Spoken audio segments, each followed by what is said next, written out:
नमस्कार दोस्तों, आज के इस बेहद खास और डिटेल्ड सेशन में आप सभी का स्वागत है। आज हम एक हाईली स्ट्रक्चर्ड और बिल्कुल नोट्स फ्रेंडली रिवीजन करने वाले हैं। हम डीप डाइव करेंगे और समझेंगे कि हमारी इस खूबसूरत पृथ्वी की भौतिक आकृतियां यानी जो फिजिकल फीचर्स हैं वो आखिर मानव जीवन को कैसे आकार देती हैं। देखिए, अगर आप किसी एग्जाम की तैयारी कर रहे हैं या फिर बस इस ज्योग्राफी के विषय का एक सिस्टमैटिक ब्रेकडाउन चाहते हैं तो यकीन मानिए आप बिल्कुल सही जगह पर आए हैं। तो जल्दी से अपनी नोटबुक्स और पेन निकाल लीजिए क्योंकि आज हम इन सारे कॉन्सेप्ट्स को एकदम क्रिस्टल क्लियर करने वाले हैं। चलिए शुरू करते हैं। ज्योग्राफी या भूगोल, इसको अगर सच में गहराई से समझना है ना, तो हमें सबसे पहले उसके साथ अपने रिश्ते को समझना होगा। और इसकी शुरुआत हम करते हैं अथर्ववेदा के पृथ्वी सुक्ता के इस प्राचीन और बेहद शक्तिशाली श्लोक से। ध्यान दीजिए इस बात पर, पृथ्वी हमारी माता है और हम उसकी संतान। ये कोई आम लाइन नहीं है, ये हमारी आज की इस पूरी चर्चा का मूल आधार है। उसकी सबसे ऊंची पहाड़ी चोटियों से लेकर सबसे फ्लैट और समतल मैदानों तक हमारे इस ग्रह का हर एक रूप सीधे तौर पर ये तय करता है कि हम कैसे रहते हैं, हमारा खाना पीना कैसा है और हम अपना जीवन किस तरह से व्यतीत करते हैं। ये कनेक्शन बिल्कुल डायरेक्ट है। Okay, let's dive into this. आज के इस सफर में हम 5 मेन टॉपिक्स कवर करने वाले हैं। पहला, इंट्रोडक्टरी कॉन्सेप्ट्स। दूसरा, माउंटेन्स। तीसरा, प्लेटोज। चौथा, प्लेन्स एंड रिवर्स। और आखिरी में हम देखेंगे ह्यूमन एडेप्टेशन। आप अपने नोट्स बिल्कुल इन्हीं 5 हेडिंग्स के हिसाब से बना सकते हैं, एकदम सिस्टमैटिक चलेंगे।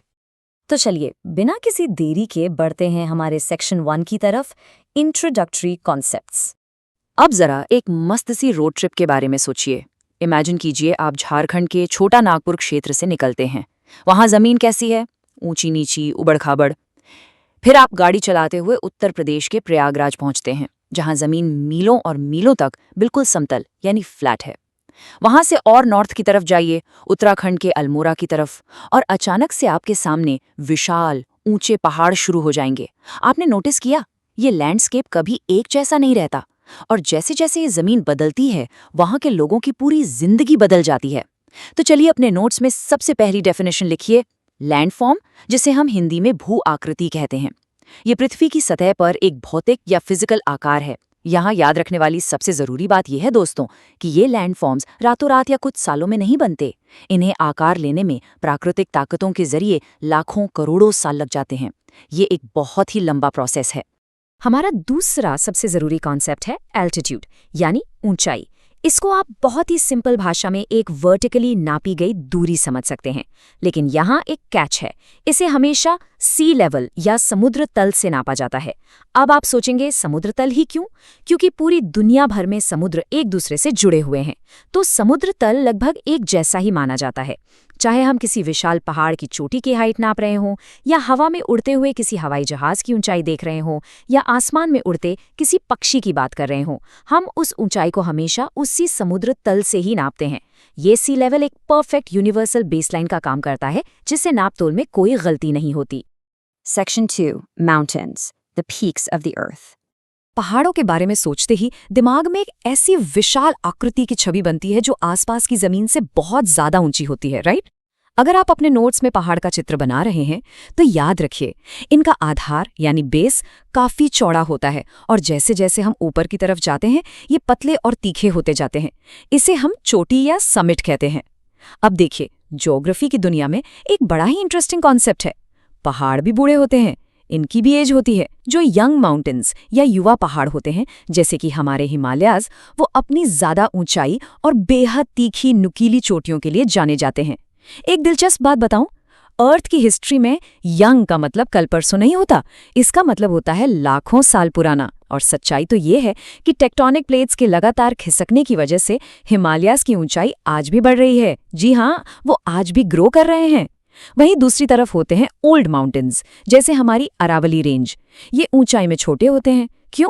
क्योंकि लाखों सालों की तेज हवा और लगातार बारिश ने इनकी चोटियों को घिस-घिस कर छोटा और स्मूथ कर दिया है। इसलिए इनका आकार ऊपर से गोल और चिकना होता है।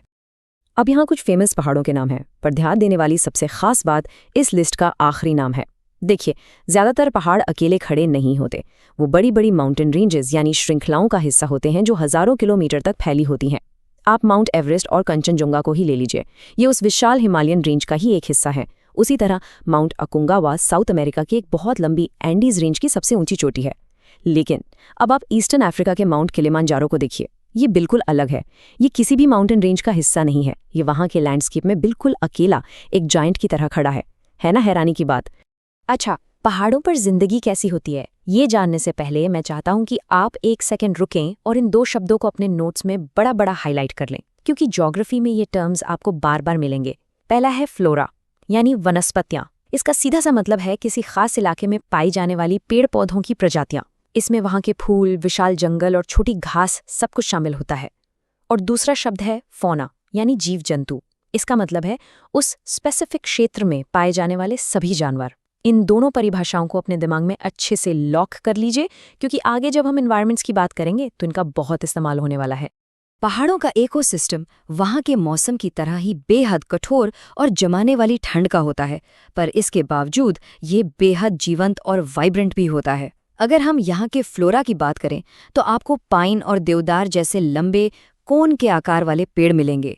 कभी सोचा है ये कोन शेप्ड क्यों होते हैं? क्योंकि इनकी नुकीली पत्तियों और इस खास आकार की वजह से बर्फ इन पर ज्यादा देर तक रुक नहीं पाती, आराम से फिसलकर नीचे गिर जाती है। नेचर का अपना डिफेंस मैकेनिज्म। और भी ज्यादा ऊंचाई पर जहां ठंड इतनी कड़ाके की होती है कि पेड़ उगाने का तो सवाल ही नहीं पैदा होता, वहां सिर्फ सख्त काई यानी मॉसेस और लाइकेंस ही मिलते हैं। अब आते हैं यहाँ के फौना पर, जो कि और भी शानदार है। यहाँ आपको मोटे बालों वाले यैक्स मिलेंगे और बर्फ में छुपे रहने वाले स्नो लेपर्ड्स, जिन्हें देख पाना किसी चमत्कार से कम नहीं। लेकिन यहाँ का सबसे खास जानवर है पेरेग्रिन फॉल्कन। दोस्तों, ये दुनिया का सबसे तेज उड़ने वाला जानवर माना जाता है।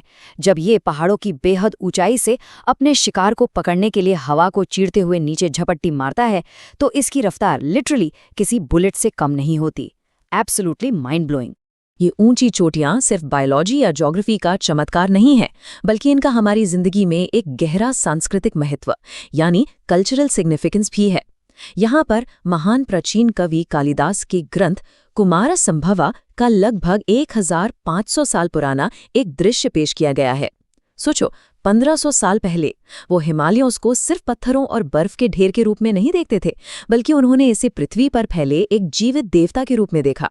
उन्होंने पहाड़ों से आने वाली उन ठंडी और ताजगी भरी हवाओं का बड़ा ही खूबसूरत जिक्र किया, जो बहती हुई गंगा की शीतल जल की बूंदों को अपने साथ लाकर नीचे मैदानों में बसने वाले लोगों को जीवन और आराम देती हैं। ये कविता हमारी इन प्राकृतिक विशाल पहाड़ों के प्रति जो ऐतिहासिक श्रद्धा है, उसको कितनी बखूबी दर्शाती है। लेकिन दोस्तों, सच्चाई ये है कि पहाड़ों में जिंदगी जीना बिल्कुल भी आसान नहीं है। इंसानी हिम्मत और उसकी रेजिलियंस यहाँ पर सच में उभर कर सामने आती है। यहाँ की ज़मीन उबड़-खाबड़ है, ठंड बेहद एक्सट्रीम है और यहाँ के लोगों को लगातार लैंडस्लाइड्स और बादल फटने यानी क्लाउड बर्स्ट्स की वजह से आने वाली अचानक बाढ़ जैसे खतरनाक हालातों का सामना करना पड़ता है। फ्लैश फ्लड्स लिटरल सेकंड्स में सब कुछ तबाह कर सकती है। फिर भी क्या इंसान रुकता है? नहीं, इंसान इसमें ढल ही जाता है, क्योंकि वहाँ समतल जमीन बहुत कम होती है। लोग वहाँ टेरेस फार्मिंग यानी सीढ़ीदार खेती करते हैं। पता है ये क्या है? वो अनाज उगाने के लिए उन खड़ी ढलानों को काटकर सीढ़ियों के आकार के खेत बना देते हैं, एक जायंट स्टेयरकेस की तरह। और तो और लोग यहाँ की इन कठिनाइयों को भी अपने फायदे में बदल लेते हैं। स्कीइंग, ट्रैकिंग और पैराग्लाइडिंग जैसे टूरिज्म के जरिए इस रगड लैंडस्केप से अपनी रोजी रोटी कमाते हैं। Section 3 Plato's Elevated flatlands। अगर पहाड़ किसी नुकीली पिरामिड जैसा होता है, तो मैं चाहता हूं कि आप एक प्लेटो, जिसे हम हिंदी में पठार कहते हैं, उसे जमीन से बहुत ऊंची रखिए, एक बड़ी सी डाइनिंग टेबल की तरह सोचें। अपने नोट्स के लिए एक क्रिस्प डेफिनेशन जरूर लिखिए। प्लेटो यानी पठार एक ऊंचा समतल लैंडफॉर्म है जो अपने आसपास की जमीन से सीधा ऊंचा उठा होता है, लेकिन उसकी सतह यानी उसका टॉप ऊपर से लगभग फ्लैट या एक मेज की तरह होता है। इनके जो किनारे होते हैं वो अक्सर बेहद खड़ी ढलान वाले होते हैं। अब अगर हम इकोनॉमी या पैसे के नजरिए से बात करें, तो प्लेटोज के बारे में जानने वाली सबसे जरूरी बात यह है कि ये अक्सर मिनरल्स यानी खनिजों का खजाना होते हैं। यही वजह है कि ये प्लेटोज पूरी दुनिया में माइनिंग एक्टिविटीज के सबसे बड़े और सबसे इंपॉर्टेंट सेंटर्स माने जाते हैं। Section 4 plains and rivers life giving waters. ऊंचाई से नीचे आते हुए अब हम आते हैं प्लेन्स यानी मैदानों की तरफ। दोस्तों, ये हमारी पृथ्वी पर पाए जाने वाले सबसे आम और सबसे घनी आबादी वाले लैंडफॉर्म्स हैं। और जानते हैं इनके वजूद में आने और इतने खुशहाल होने के पीछे सबसे बड़ा हाथ किसका है? सिर्फ एक ही चीज का, बहता हुआ पानी। एक बार इस हैरत अंगेज सैटेलाइट नज़ारे को ध्यान से देखिए। ये जो हरा भरा विशाल क्षेत्र आपको दिख रहा है, ये गंगा का मैदान है। आप ऊपरी हिस्से में बर्फ से ढकी ऊंची पहाड़ियां देख सकते हैं। अब प्रोसेस समझिए। इन पहाड़ों की बर्फ पिघलकर नदियों में बदल जाते हैं। लाखों सालों तक ये नदियां जब ऊंचाई से बहती हैं तो अपने साथ मिट्टी और गाड, जिसे हम सेडिमेंट्स एंड सिल्ट करते हैं, बहाकर नीचे लाती हैं। और जब ये नदियां फैले हुए चौड़े इलाकों में आती हैं तो इस उपजाऊ मिट्टी को वहां जमा करती जाती हैं। इसी लगातार प्रतिक्रिया से मीलों तक फैले ये विशाल और बिल्कुल फ्लैट मैदान बनते हैं। और यहाँ ये नज़ारा बखूबी दिखाता है कि जब ये नदियाँ इन फ्लैट मैदानों में पहुँचती हैं तो आखिर क्या होता है। ढलान बहुत कम हो जाने के कारण नदियाँ एकदम शांत हो जाती हैं। अब ये ऊपर पहाड़ों से तेज़ी से गिरने वाली खतरनाक धाराएं नहीं रहती। अब इनमें नाव या जहाज़ चलाना बहुत आसान हो जाता है। एक तरह से अगर देखा जाए तो ये शांत नदियाँ व्यापार और यातायात के लिए प्राकृतिक हाईवे बन जाती हैं। जैसा कि यहाँ गंगा नदी के किनारे आप देख सकते हैं, लोग अपने रोजमर्रा के आर्थिक कामों, ट्रांसपोर्ट और व्यापार के लिए नावों का हैवी इस्तेमाल करते हैं। ये नदियाँ वहाँ बसने वाले समुदायों के लिए सिर्फ पानी का स्रोत नहीं, बल्कि उनकी बिल्कुल जीवन रेखा, उनकी लाइफ ब्लड बन जाती हैं। तो फिर सोचिए, लाखों करोड़ों लोग इन फ्लैट मैदानों में ही बसना क्यों पसंद करते हैं, पहाड़ों पर क्यों नहीं? बात घूम फिर कर आती है सुविधा पर। यहाँ की जमीन इतनी समतल होती है कि सड़कें, रेलवेज और बड़े बड़े शहर बनाना बेहद आसान और सस्ता होता है। फिर नदियाँ अपने साथ जो ताज़ा और बेहद उपजाऊ मिट्टी लाती हैं, वो इन मैदानों को एक बड़ा एग्रीकल्चरल पावर हाउस बनाती है। इस फर्टाइल मिट्टी की वजह से यहाँ एक बहुत बड़ी आबादी का पेट भरने के लिए आसानी से अनाज उगाया जा सकता है। क्योंकि यहाँ खाना प्रचुर मात्रा में मिल जाता है और आना जाना आसान है, इसीलिए मैदान जटिल आर्थिक क्रियाओं, व्यापार और सबसे घनी मानव सभ्यताओं के विकास के लिए दुनिया की सबसे बेहतरीन जगह माने जाते हैं। सेक्शन 5, ये आखिरी और सबसे एक्सट्रीम पड़ाव की रेगिस्तान, जहां प्रकृति लिटरली हर कदम पर आपका इम्तिहान लेती है। देखिए, रेगिस्तान का नाम सुनते ही सबसे पहले दिमाग में क्या आता है? चिलचिलाती धूप और दूर दूर तक रेत, राइट? लेकिन मैं आपको बता दूं, ये एक बहुत बड़ा मिथ है। अफ्रीका का सहारा और हमारा थार मरुस्थल गर्म रेगिस्तान जरूर है, लेकिन एशिया का गोबी और अंटार्कटिका ठंडे रेगिस्तान है। रेगिस्तान का असली मतलब है जहां बारिश न के बराबर हो। और इतनी कठोर परिस्थितियों के बावजूद थार जैसे रेगिस्तानों में इंसानों ने खुद को कितने बेहतरीन तरीके से ढाला है। वहां के लोकगीत और रंग बिरंगी संस्कृति इस बात का सबूत है कि हम इंसान बंजर जमीन में भी जीवन के रंग भर सकते हैं।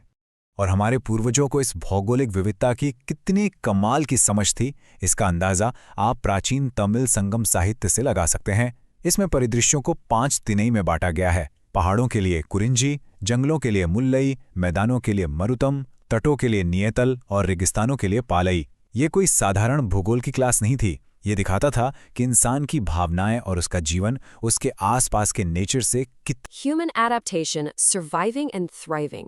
पृथ्वी की इन भू आकृतियों, इन लैंडफॉर्म्स की कहानी सिर्फ बेजान पत्थरों और बहने वाली नदियों के बारे में नहीं है। ये कहानी दरअसल इस बारे में है कि हम इंसान कितने अनुकूल हैं, हम कितने अडैप्टेबल हैं, चाहे हम किसी भी वातावरण में क्यों ना रहें। ये समरी टेबल आपके क्विक रिवीजन नोट्स के लिए बिल्कुल परफेक्ट है। इसे बहुत ध्यान से देखिए और मेरी माने तो अभी अपनी नोटबुक्स में तुरंत कॉपी कर लीजिए। ध्यान से देखिए कैसे इंसान का काम, उसका पेशा सीधे तौर पर उसके आसपास की भू आकृति से जुड़ा हुआ है। पहाड़ों में हम खुद को वहां की ढलानों के हिसाब से टेरेस फार्मिंग और टूरिज्म के सहारे ढाल लेते हैं। वहीं मैदानों में आते ही हम फ्लैट जमीन का फायदा उठाकर खेती और व्यापार को बहुत बड़े पैमाने पर करते हैं। और जहां सूखे बंजर रेगिस्तान है, जहां पानी की भारी कमी है, वहां इंसान खाना बदोशी यानी नोमैडिज्म और पशुपालन के जरिए अपने सर्वाइवल का रास्ता निकाल ही लेता है। तो बेसिक बात यह है कि हम सिर्फ जमीन पर रहते ही नहीं हैं, बल्कि हम अपनी पूरी जिंदगी, अपना खाना, अपने घर और अपनी आर्थिक व्यवस्था को वहां के भौतिक आकार के हिसाब से पूरी तरह ढाल लेते हैं। आज के इस सेशन के अंत में मैं आपसे एक बहुत ही गहरा और सोचने पर मजबूर करने वाला सवाल पूछना चाहती हूँ। अभी आज ही अपने घर या कमरे की खिड़की से बाहर देखिए। आप खुद किस भू आकृति में रहते हैं? क्या आपके आसपास एक भीड़-भाड़ वाली नदी का मैदान है, कोई उबड़-खाबड़ पहाड़ है या फिर एक ऊंचा फ्लैट पत्थर है? और उससे भी जरूरी बात ये सोचिए कि उस खास ज्योग्राफी ने, उस जमीन ने आपके रोजमर्रा के जीवन, आपकी छोटी-छोटी आदतों, आपकी संस्कृति और आपके आसपास की स्थानीय अर्थव्यवस्था को आखिर कैसे आकार दिया है? इन चीजों का आपस